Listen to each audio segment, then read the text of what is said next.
ভারত থেকে ধেয়ে আসছে বন্যার পানি, ডুবে যেতে পারে বাংলাদেশের 4 জেলা।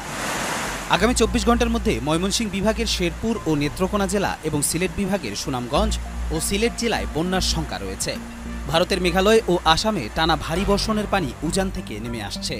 পাশাপাশি শেরপুরে গত 4 দিনে থেমে থেমে বৃষ্টিপাতের কারণে জেলার নদ নদীর পানি দ্রুত বাড়ছে। এরই মধ্যে চোল্লাখালী নদীর পানি বিপদসীমা অতিক্রম করেছে।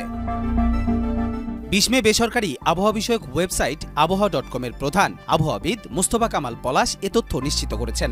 তিনি বলেন, 24 ঘন্টার মধ্যে ময়মনসিংহ বিভাগের শেরপুর ও নেত্রকোনা জেলা এবং সিলেট বিভাগের সুনামগঞ্জ ও সিলেট জেলার বিভিন্ন নদীতে পাহাড়ি ঢল শুরুর আশঙ্কা রয়েছে।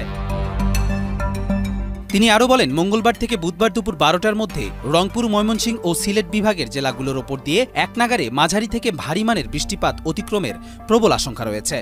এদিকে শেরপুর পানি উন্নয়ন বোর্ডের তথ্য অনুযায়ী আজ সকাল 10টায় চেল্লাখালী নদীর পানি বিপদসীমার 106 সেন্টিমিটার উপর দিয়ে প্রবাহিত হচ্ছে। গতরাত 10টা পর্যন্ত ছিল 39 সেন্টিমিটারের ওপর।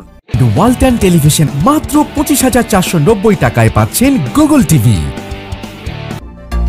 মঙ্গলবার ভোর থেকে মুষলধারে বৃষ্টি ও উজানে অতিরিক্ত বর্ষণের কারণে আবারও পানি বৃদ্ধি পেয়েছে বলে জানিয়েছে পাউবো।